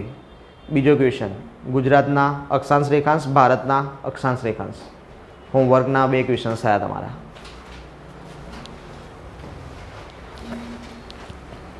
ડન. ચલો, એ 2 ક્વેશ્ચન્સના આધારે તમને આ સોલ્યુશન આપશે. પહેલો પોઈન્ટ આપણે જોઈ લીધો, કયો હતો? પરિબળોમાં પહેલો પરિબળ કયો હતો? અક્ષાંશ. હવે શું જોઈએ? રેખાંશ નહીં આવતું, ખાલી અક્ષાંશ જ. રેખાંશથી કંઈ લેવા દેવા નથી આપણને. સમુદ્ર સપાટીથી ઊંચાઈ. સમુદ્ર સપાટીથી જેમ જેમ ઊંચે જઈએ તેમ તેમ તાપમાન શું થાય? ઘટે. આગળ જોઈને ગયા હતા વાતાવરણમાં બી કે જેમ જેમ ઉપર જઈશું એમ શું થશે? વાતાવરણમાં તાપમાન ઘટતું જશે. 1 કિલોમીટરની ઊંચાઈએ વાતાવરણમાં સરેરાશ 6.5 ડિગ્રી ટેમ્પરેચર ઘટે છે. આ બી જોઈ ગયા હતા. સમુદ્ર સપાટીથી જેમ ઊંચે જઈએ તેમ તાપમાનની સાથે દબાણ પણ શું થાય? ઘટે. એ બી આપણે જોયું હાલ જ કે હવા નીચે વધારે છે, ઉપરની હવાનું પ્રેશર નીચે વધારે છે તો પ્રેશર નીચે હાઈ છે, ઉપર જઈશું એમ લો થતું જશે. જોયું? કારણ બીજું એ બી જોયું હતું કે હવા પાતળી થતી જાય છે. કેટલાક સ્થળો ઉષ્ણકટિબંધમાં આવેલા હોવા છતાં તેમની ઊંચાઈને કારણે ત્યાં આબોહવા ખુશનુમા અને સ્ફૂર્તિદાયક રહે છે. આગળ આપણે જોઈ ગયા કે જો ઉષ્ણકટિબંધ હશે તો સૂર્યના કિરણો સીધા પડશે. સૂર્યના કિરણો સીધા પડશે તો આબોહવા કેવી હોવી જોઈએ? ગરમ અને ભેજવાળી.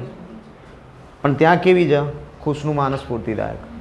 મતલબ 30 થી 45ના અક્ષાંશમાં જેવી આબોહવા મળે ને એવી આબોહવા એને મળી રહી છે. કારણ શું થઈ ગયું? ઉષ્ણકટિબંધ છે, હોવું જોઈતું તો ગરમ ભેજવાળું નથી. કારણ શું? હાઇટ. વધારે ઊંચાઈ પર આવી ગયું તો આબોહવા બદલાઈ ગઈ.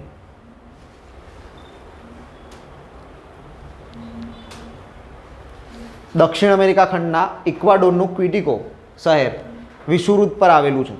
વિષુવવૃત્ત પર આવ્યું. એક્ઝેક્ટ વિષુવવૃત્ત પર કેવી હોવી જોઈએ? ગરમ અને ભેજવાળી. પણ તેની આબોહવા ઊંચાઈના કારણે ખુશનુમા રહે છે, ગરમ અને ભેજવાળી રહેતી નથી. માટે લોકો ઉનાળાની સખત ગરમીથી બચવા માટે શિમલા, મનાલી, દાર્જિલિંગ, માઉન્ટ આબુ, સાપુતારા, પંચમઢી, મહાબળેશ્વર, ઉટી વગેરે જગ્યાએ જાય છે. ડન. ગુજરાત की आंखों का तारा. યાદ રાખજો, ટેગ લાઈન છે આપણી. ગુજરાત की आंखों का तारा શું આવે? સાપુતારા. ગુજરાતનું ફરવા લાયક એક જ સ્થળ. આ બધા લખ્યા સ્થળો ગુજરાતનું કયું આવ્યું? એક જ આવ્યું ને. તો ગુજરાતમાં હવા ખાવાનું સ્થળ કયું? આપણે ભલે ઘણા બધા બનાવી દીધા છે તો એક જ. ચલો બીજું, સમુદ્રથી અંતર. હાઇટ થઈ ગઈ, હવે ડિસ્ટન્સની વાત. ડિસ્ટન્સ હમણાં હાલ એક એક્ઝામ્પલ તરીકે દિલ્હી તો જોઈ જ લીધું હતું, તેમ છતાં આપણે હવે લાર્જ સ્કેલમાં જોઈએ. સમુદ્ર કિનારાના નજીકના વિસ્તારમાં સમુદ્રની અસરને કારણે આબોહવા સમઘાત જોવા મળે છે. કેવી આબોહવા છે? સમઘાત આબોહવા છે. જ્યારે સમુદ્રથી દૂર ખંડસ્થ ભાગોમાં તાપમાન ઊંચું રહે છે અને વરસાદ ઓછો પડે છે. આપણે આગળ જ વાત કરી કે સમુદ્રની જેટલા તમે નજીક, ફોર એક્ઝામ્પલ આપણે ગુજરાતની તમિલનાડુની વાત કરી હતી કે સમુદ્રથી નજીક છે તો વરસાદ કેવો પડશે? વધારે પડશે. પણ દિલ્હીમાં વરસાદ કેવો પડશે? ઓછો પડશે. હવે વરસાદ ઓછો પડશે તો ગરમી વધારે રહેશે, વરસાદ વધારે પડશે તો ગરમી ઓછી રહેશે. એ જ વસ્તુ અહીંયા લખીને આપી છે, ખાલી આપણને ભાષામાં ફેરવ્યા છે. ડન. સમુદ્ર કિનારાના મુંબઈ, સિંગાપોર, લંડન, શંઘાઈ, રિયો દી જેનેરો વગેરે શહેરો સમુદ્ર કિનારે હોવાથી ત્યાં સમઘાત આબોહવા રહે છે. ડન. હવે કેમ મુંબઈ, દિલ્હીમાં જેટલો ટ્રાફિક છે શું એટલો એનાથી ઓછો ટ્રાફિક છે મુંબઈમાં? મુંબઈ જેટલો ટ્રાફિક ક્યાંય નહીં.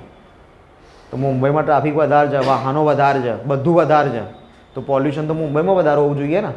દિલ્હીમાં કેમ વધારે છે? ડન. ઇમ્પેક્ટ કરે છે શું? આબોહવા. દિલ્હીમાં વરસાદ ઓછો છે, વાતાવરણની અંદરથી પ્રદૂષણના કણો દૂર નહીં થઈ શકતા, વરસાદ વધારે છે, દૂર થાય છે તો ફાયદો કરે છે, પેલું ફાયદો નહીં કરતું. ડન. બે વસ્તુમાં ખબર પડી ગઈ. દિલ્હી, મોસ્કો, વિનીપેગ, અમૃતસર, લાહોર વગેરે શહેરો સમુદ્ર કિનારાથી દૂર હોવાથી ત્યાં આબોહવા વિષમ રહે છે. મહાસાગરના પ્રવાહ જોઈ ગયા હતા? ચલો યાદ કરાવો કયા કયા પ્રવાહ, નામ ખાલી. ક્યાં હતા એ યાદ નહીં હોય તો ચાલશે, ખાલી પ્રવાહના નામ કહો.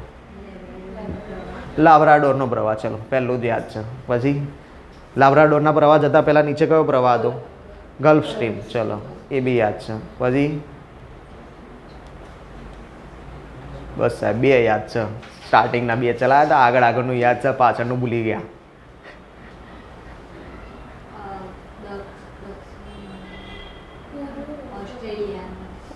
ઓસ્ટ્રેલિયન, પૂર્વ અને પશ્ચિમ. ચલો પછી એ સિવાય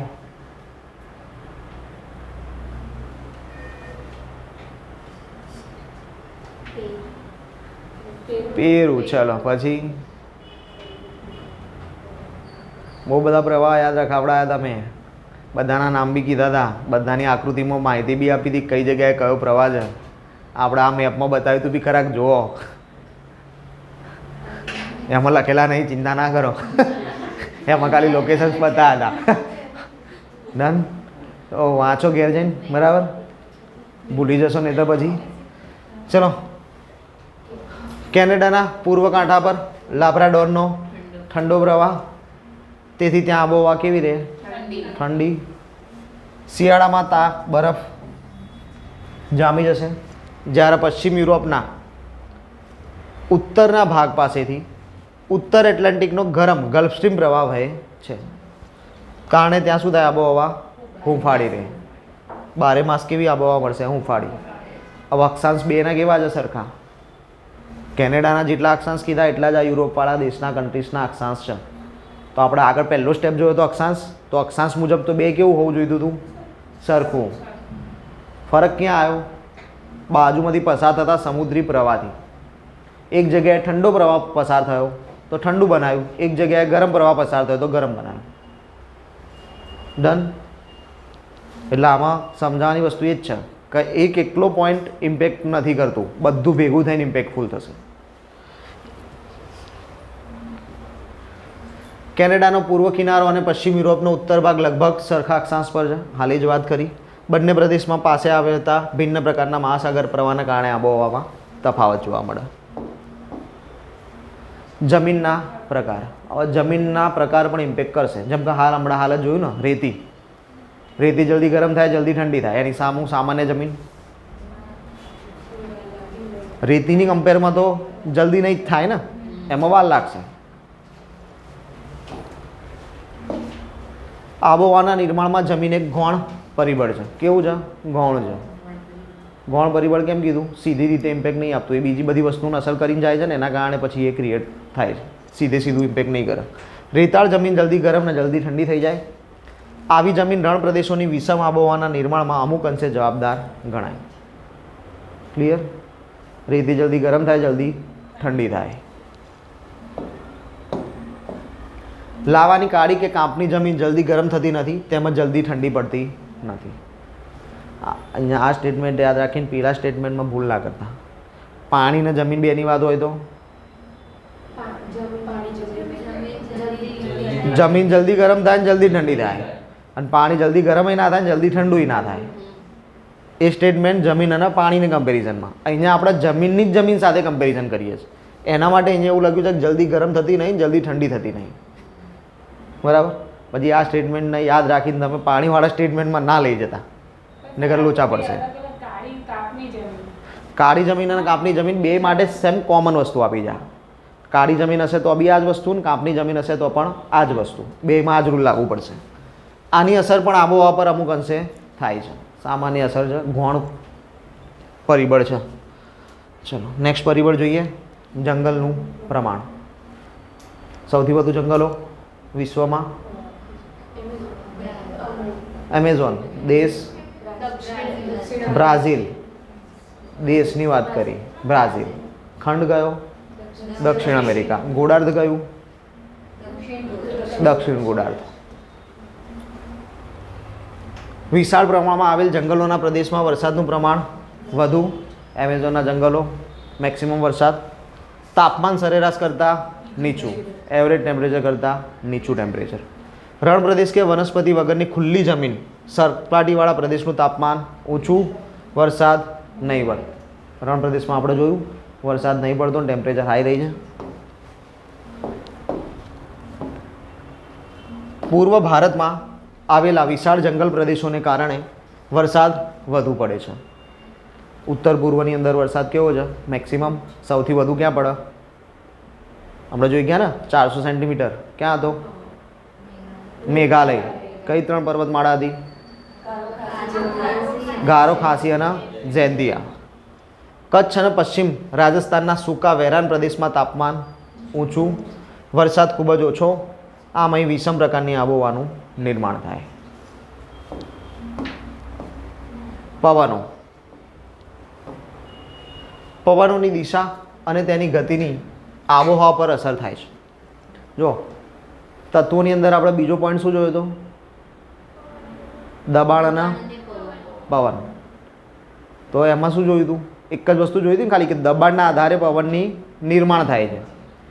ઇમ્પેક્ટ તત્વમાં એની અંદર પવનનો તત્વની અંદર સમાવેશ થશે નહીં. તત્વનો પરિબળનો પવનનો સમાવેશ ક્યાં થશે? પરિબળમાં. ડન? એ તત્વમાં નથી આવતું, પણ કહેવાય શું? દબાણ અને પવન તત્વ માટે. અહીંયા એકલું પવન.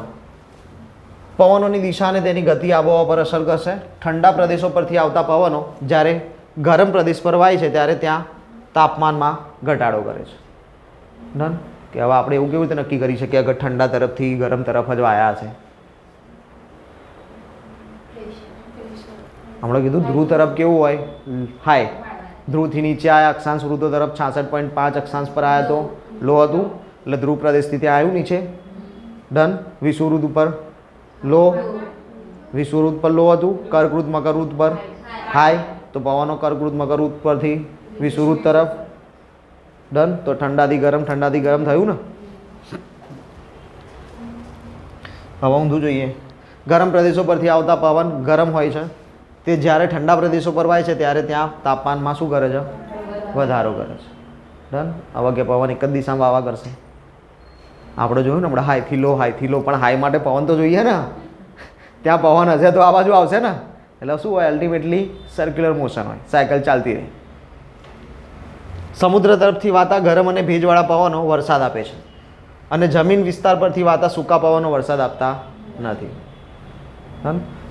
સમુદ્રમાંથી જે પવન જમીન પર આવશે એ શું આપશે? વરસાદ. પણ જમીન પરથી સમુદ્રમાં જશે તો વરસાદથી કંઈ લેવા દેવા નથી.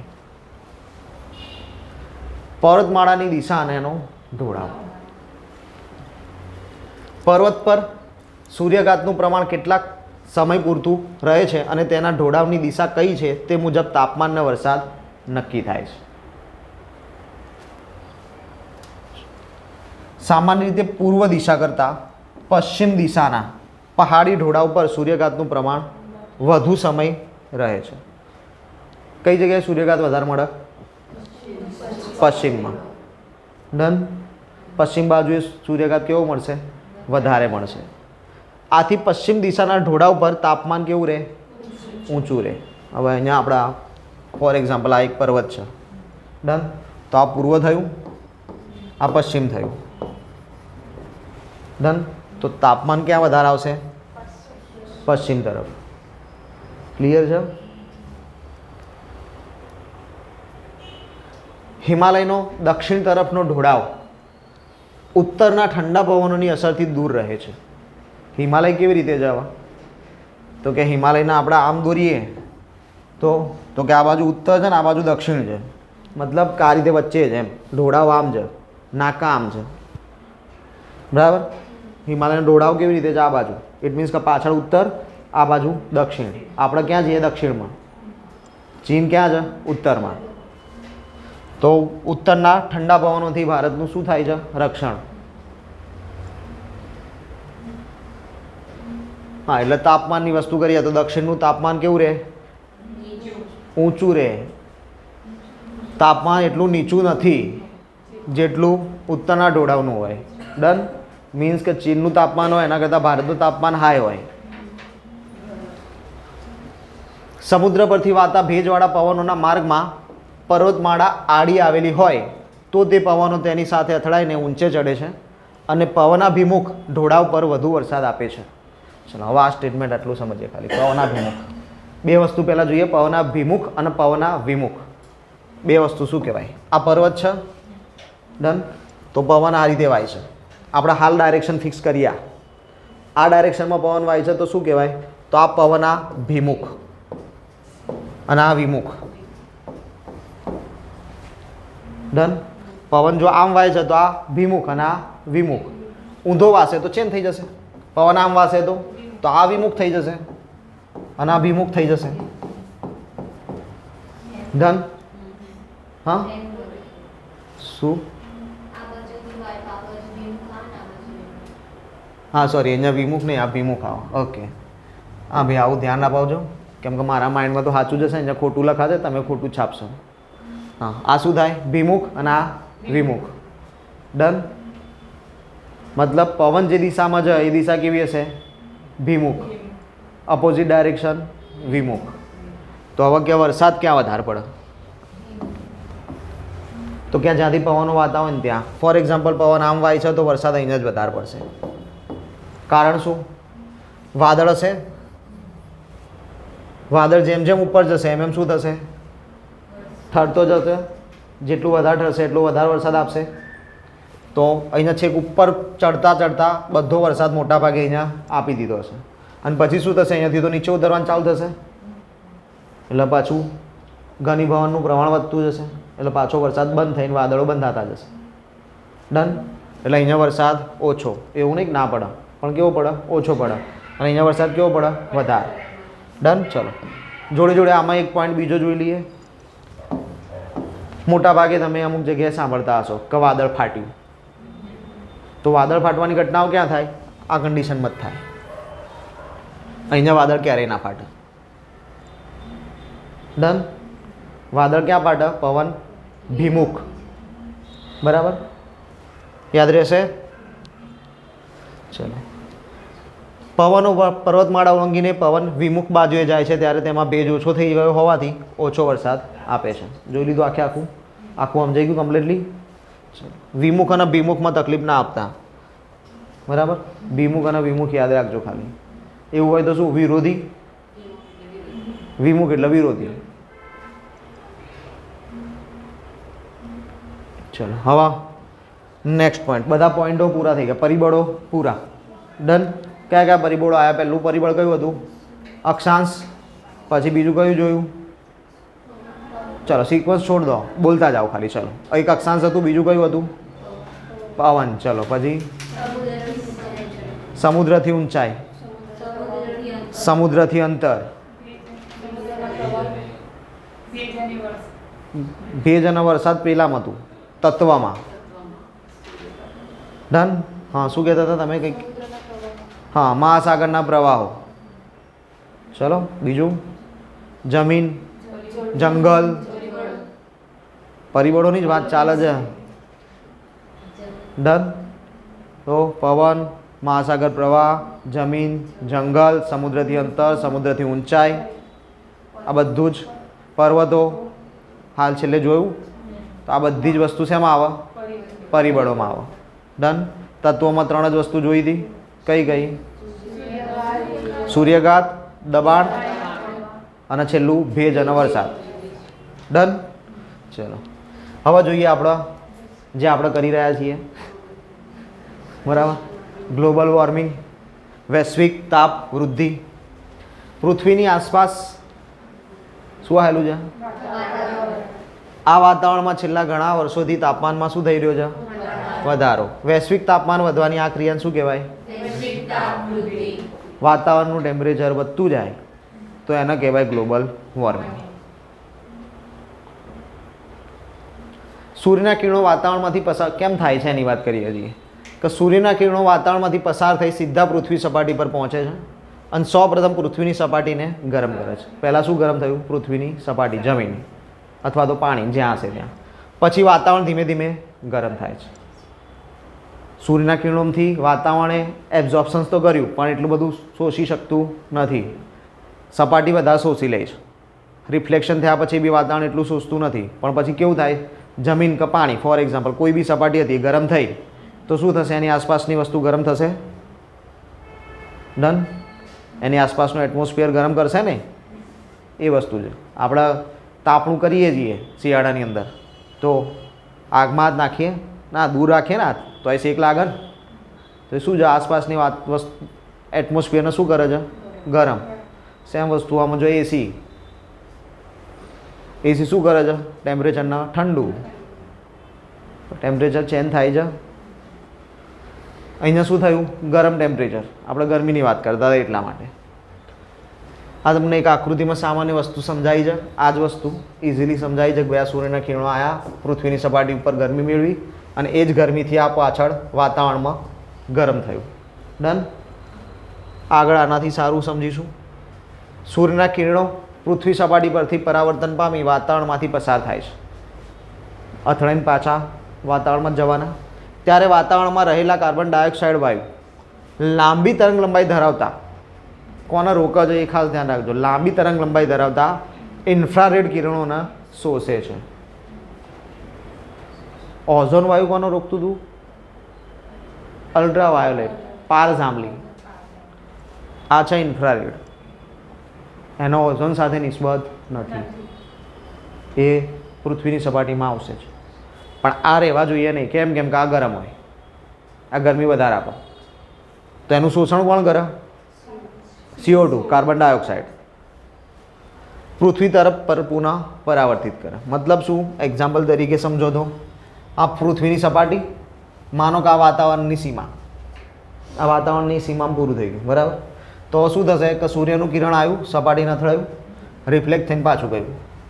તો જવું ક્યાં જોઈએ? વાતાવરણની બહાર. પણ ક્યાં ના, અહીંયા કાર્બન ડાયોક્સાઇડ ભરેલો છે.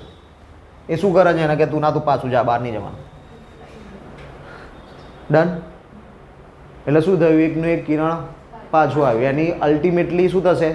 એક કિરણની સંપૂર્ણ ગરમી પૃથ્વીને મળશે. તો ટેમ્પરેચર વધી જવાનું. કેમ કે સૂર્ય એવું કહેશે કે ના, પેલું કિરણ રહી ગયું અંદર તો હું બીજો કિરણ નહીં આપું. ચલો. પરિણામે પૃથ્વી અને વાતાવરણ ગરમ થાય છે અને આ ઇમ્પેક્ટને શું કહેવાય છે? Green house impact. એટલે આપણે ખાસ છે ને યાદ રાખીએ છીએ CO2 ના. પણ એકલું CO2 જવાબદાર નથી. જોઈએ આવી અસર કરતા કાર્બન ડાયોક્સાઇડ વાયુને ગ્રીન હાઉસ વાયુ કહે છે.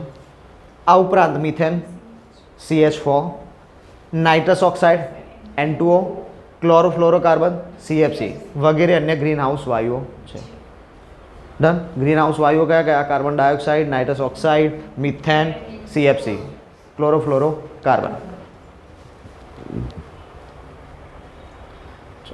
આ રહ્યું બેસ્ટ. હમણાં જોયું, જો આ લેયર આવ્યું, આ છેલ્લું માનો કે આ કયું લેયર છે? ઓઝોન. ઓઝોનનું લેયર ઉપર શું છે? કાર્બન, CFC, N2O, CH4 બધાનું લેયર છે ઉપર. કારણ શું થાય છે? સૂર્યના કિરણો આવ્યા, પૃથ્વી ઉપર ઇમ્પેક્ટ આપી, જવા જોઈતા હતા વાતાવરણની બહાર, પણ CO2 એ શું કર્યા? CO2 મતલબ કે ગ્રીન હાઉસ વાયુએ શું કર્યા? એમના રોકીને શું કરી દીધા? રિફ્લેક્ટ, ફરી પાછા પૃથ્વી પર મોકલી દીધા. ડન? સમજાયું? જો આ બહાર જતા રહે તો ગરમી ઓછી થઈ જાય, પણ આ પાછા ને પાછા આવ્યા એટલે ગરમી વધી. એને આપણે શું કીધું? Global warming. માનવીની વિવિધ પ્રવૃત્તિઓ દ્વારા ગ્રીન હાઉસ વાયુઓનો દિન પ્રતિદિન વાતાવરણમાં શું થઈ જાય છે? ઉમેરો. જેટલી વધારે ગાડીઓ ચલાવીશું એટલું કાર્બન ડાયોક્સાઇડ વધારે નીકળશે. જેટલી વધારે વીજળી વાપરીશું એટલો જ વધારે કોલસો બળશે, અને જેટલો વધારે કોલસો બળશે એટલું વધારે શું જશે? Carbon dioxide. ડન? તો આ બધી વસ્તુ છે. હવે તો એવું ના કહેવાય કે એસી ચલાવવાથી CFC જાય છે. હવે CFC નહીં જતો. જેમાં ઉદ્યોગોને કારણે ઉત્પન્ન થતો ધુમાડો, પરિવહનના સાધનો થકી ઉત્સર્જિત થતા વાયુ, અશ્મિભૂત બળતણનું દહન, કોલસો, નિર્વનીકરણ, જંગલો કાપી નાખ્યા, જલાઉ લાકડું, લાકડાનો ઉપયોગ કરીએ એટલે કે આ ડાયરેક્ટ કોલસો બાળીએ છીએ, અહીંયા પહેલાં કોલસો બનાવીએ છીએ. સેન્દ્રિય કચરાનું દહન વગેરે કારણોસર વાતાવરણમાં કાર્બન ડાયોક્સાઇડના પ્રમાણમાં શું થાય છે? વધારો. સેન્દ્રિય કચરાનું દહનનું એક્ઝામ્પલ બેસ છે ને, કરંટ અફેરમાં બહુ ચાલે છે. આ દિલ્હીવાળા બૂમો પાડે છે કે હરિયાણાની UP-વાળા એમની પરાલી જે હળગાવે છે એના કારણે અમારું દિલ્હીનું ટેમ્પરેચર વધી જાય. આ સેન્દ્રિય કચરો.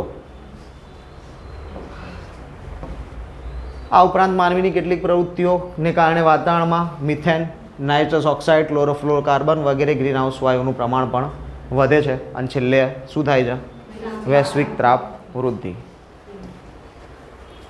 હવે વાત કરીશું ગ્રીન હાઉસ ઇમ્પેક્ટ.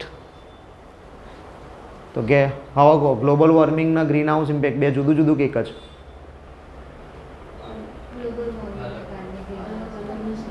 બે જુદું છે, બરાબર. ચલો હાલ તો આકૃતિને રહેવા દો. આકૃતિમાં તો એ જ વસ્તુ જો, સૂર્યના કિરણો આવ્યા, અથડાયા, અડધા બહાર ગયા, અડધા અથડાઈને પાછા આવ્યા.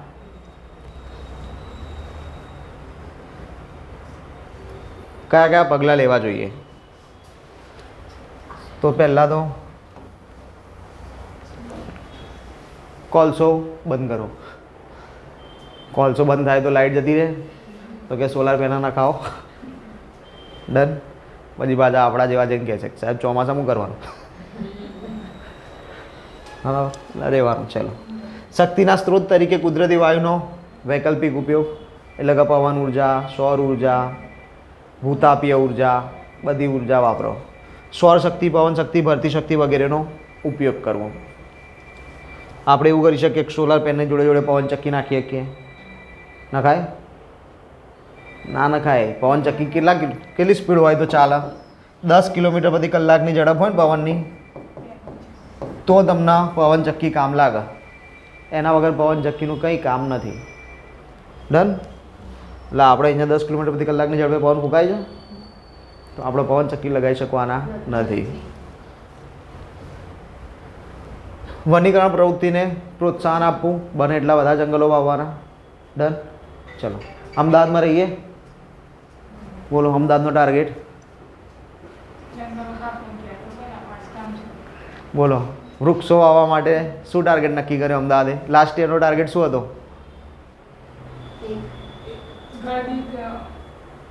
ના, એ તો બધું સામાન્ય. 3 મિલિયન ટ્રીઝ, બરાબર. ખાલી અમદાવાદની વાત છે. અમદાવાદમાં કેટલી વૃક્ષો વાવવાનો ટાર્ગેટ હતો ગયા વર્ષે? 3 મિલિયન. આ વર્ષે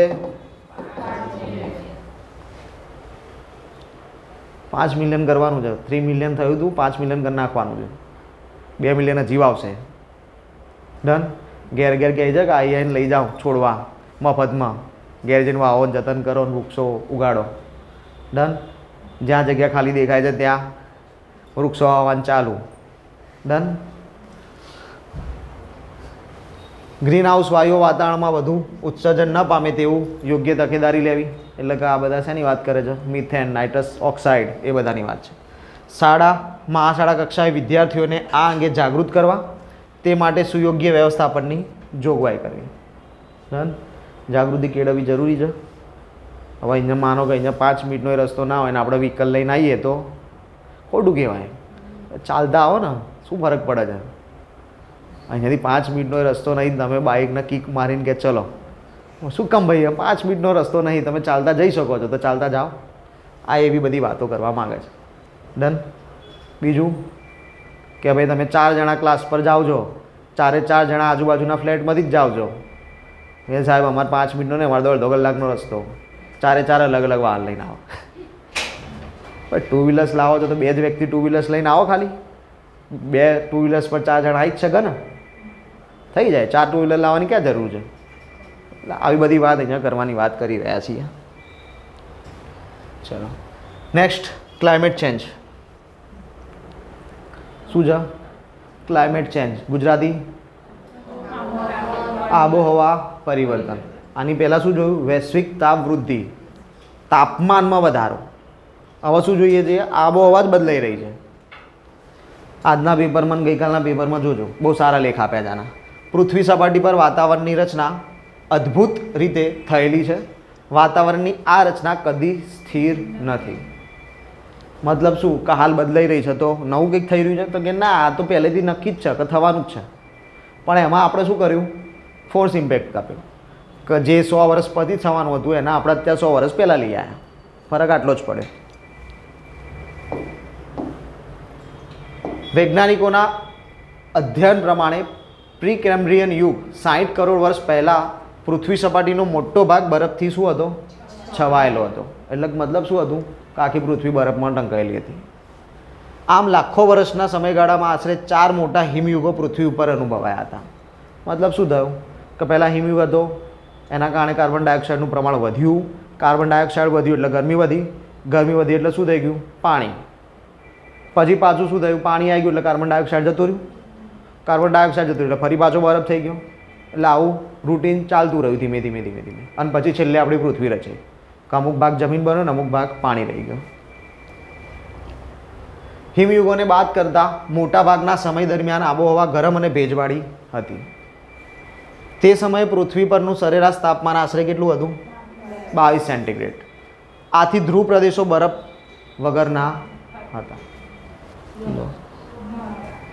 આથી ધ્રુવ પ્રદેશો બરફ વગરના ન હતા. મતલબ કે બરફ તો હતો જ, પણ 22 ડિગ્રી સેન્ટીગ્રેડ છે તો પ્રોપર ઠોસ હાલ જોવા મળે છે એવો હશે?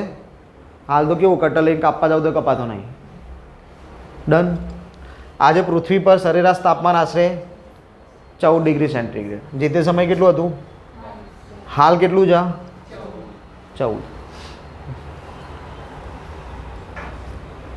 છેલ્લા 10,000 વર્ષોના સમયગાળા દરમિયાન, લાંબા સમયની વાત કરીએ, આબોહવા લાંબા સમય માટે જ હોય ને.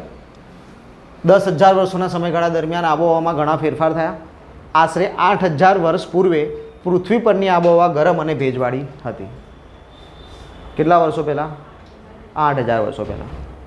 સહારાના રણ પ્રદેશ, અરબસ્તાનનો રણ પ્રદેશ, ભારતનો રણ પ્રદેશ, પાકિસ્તાનનો રણ પ્રદેશ, હરિયાળા વિસ્તારો હતા અને માનવ સંસ્કૃતિનો વિકાસ થયો હતો.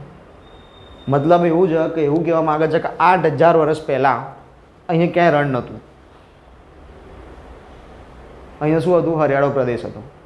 ત્યાં લોકો રહેતા હતા, વસવાટ કરતા હતા. ઈસવીસન પૂર્વે 3000 થી 1700ની આસપાસ સૂકી અને ગરમ આબોહવાના આવેલા તબક્કાઓને કારણે આ વિસ્તારો રણ પ્રદેશમાં ફેરવાઈ ગયા. વ્યવસ્થિત હતા, લીલાછમ હતા, ફેરવાઈ ગયા. કયા સમયગાળામાં ફેરવાયા હતા? ઈસવીસન પૂર્વે 3000 થી 1700 દરમિયાન. શું ક્રિએટ થયું? રણ. આજે ત્યાં પ્રાચીન સંસ્કૃતિના અવશેષો મળી રહ્યા છે. ચોખ્ખી વસ્તુ છે. ધોળાવીરા ક્યાં મળ્યું? કચ્છ રણ પ્રદેશ. રાજસ્થાનમાં કાલીબંગન મળે છે. રણ પ્રદેશોની અંદર આપણને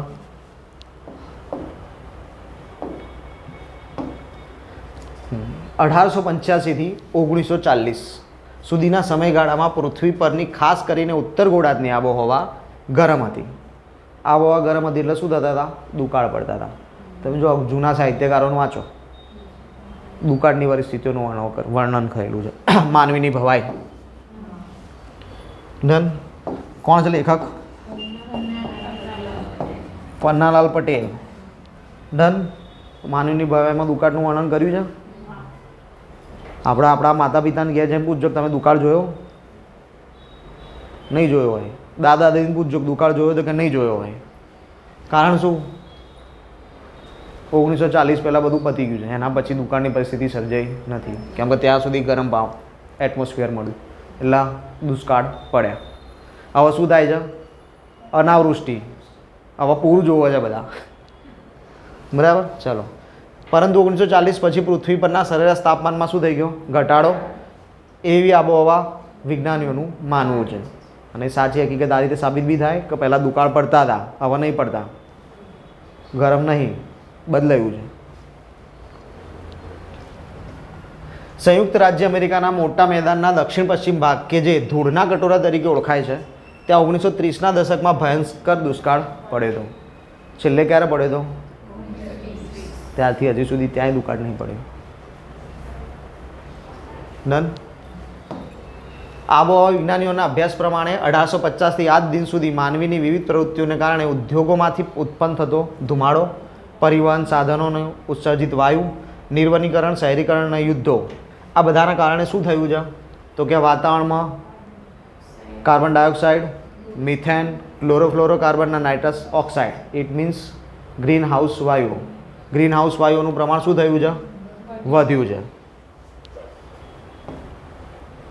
ક્લાઇમેટ ચેન્જ દેખાય છે? ફોટો સારો એવો, બધું વનસ્પતિ સારી એવી છે, પાણી સારું એવું છે. ના ડન. ઇમ્પેક્ટ આપી છે ડિફોરેસ્ટેશન, નિર્વનીકરણ, green house effect, destruction of marine ecosystem, મતલબ આપણે તોડી રહ્યા છે મરીન ઇકોસિસ્ટમના, માછલીઓ વધારે પડતી બહાર કાઢી લઈએ છીએ. પોપ્યુલેશન ઇન્ક્રીઝ થઈ રહી છે, વસ્તી વધારો. આપણે દબાણનો નિયમ જોયો, હવા ઉપર દબાણ કરે છે તો આપણે તો વજન લઈને પેદા થઈએ છીએ. પૃથ્વી ઉપર કેટલું દબાણ આવતું હશે, કેટલું પ્રેશર જતું હશે. ડન. ભૂતકાળની આબોહવામાં પણ મોટા ફેરફારો થયાના નક્કર પુરાવા પૃથ્વીની સપાટીમાંથી મળેલા છે. દૂર ભૂતકાળની આબોહવાના ફેરફારોની અસર અંકિત થઈ હોય એવા ખડકો પૃથ્વીની સપાટી પરથી મળેલા છે. જુદી જુદી આબોહવામાં જીવી ગયેલા પ્રાણીઓ. જુદી જુદી આબોહવામાં જીવી ગયેલા પ્રાણીઓ કહેવાનો ઇમ્પેક્ટ શું છે? માનો કે સૌ પહેલાં આવ્યો તો હિમયુગ, પછી કે પાછું હિમયુગથી પેલું થયું, બધા ચેન્જ થતા રહ્યા. તો આ બધા સમયગાળા પ્રમાણે અમુક જીવો નાશ પામ્યા, અમુક જીવો રહી ગયા. જેમ કે ડાયનાસોર નાશ પામ્યા, અમુક જીવો હજી ચાલે છે, જેમ કે ગરોડી, બરાબર, જેનાથી તમે બધા વિવો. ચાલો, જુદી જુદી આબોહવામાં જીવી ગયેલા પ્રાણીઓ અને ઉગેલી વનસ્પતિના અવશેષો પણ ભૂતકાળની આબોહવામાં થયેલા ફેરફારની ઝાંખી કરાવે છે. મતલબ કે એની અંદર પણ પરિવર્તન જોવા મળે છે. એમાં આવેલા પરિવર્તન શું બતાવે છે? કે જે તે સમયે આબોહવા અલગ હતી ને હાલ આબોહવા અલગ છે. આ ઉપરાંત આબોહવાના ફેરફારો પ્રમાણે મોટા વૃક્ષોના થડમાં વિકસતા વાર્ષિક વર્તુળો. હવે આનું કહેવાનું મતલબ શું છે? તમે ઘણા ફોટોગ્રાફ્સ જોયા હશે, હું ભૂલી ગયો છું ફોટો મૂકવાનો, નહીંતર મૂકી દે તો સારું હતું. આમ ઝાડને વચ્ચેથી કાપવામાં આવે અડધેથી, પછી જોવામાં આવે કે હવે ઝાડ ઉપર શું દેખાય, તો શું હોય? એક જલેબી જેવો આમ શેપ આપેલો હોય, રાઉન્ડ એન્ડ રાઉન્ડ્સ, આવી રીતે આમ આખું વલયો પડેલા હોય. મતલબ શું હોય? જેટલા વધારે વલય ને એટલું આયુષ્ય મોટું હશે, એટલું જૂનું વૃક્ષ છે. તો આ એ જ વાત કરે છે, વાર્ષિક વર્તુળોની વાત થઈ રહી છે, બરાબર. નદીઓ તથા હિમનદીઓના નિક્ષેપો, મતલબ શું? એ જે કામ જોડે લઈને આવે એને જ્યાં ઠાલવા. એ નિર્જન કે રણ પ્રદેશોમાંથી મળી આવતા વસ્તી વસવાટના જીવાવશેષો, હમણાં જ વાત કરી, ધોળાવીરા, કાલીબંગાન. સમુદ્ર અને સરોવરોની સપાટીમાં થયેલા ફેરફારો. સમુદ્ર સપાટી પહેલાં અલગ હતી, હવે વધી રહી છે ધીમે ધીમે. તથા કાયમી બરફ પ્રદેશોના બદલાતા રહેતા વિસ્તારો.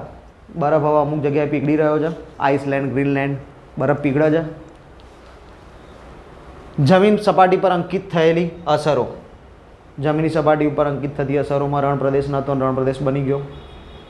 જંગલ પ્રદેશ નહોતો તો આપણે કાપી નાખ્યો.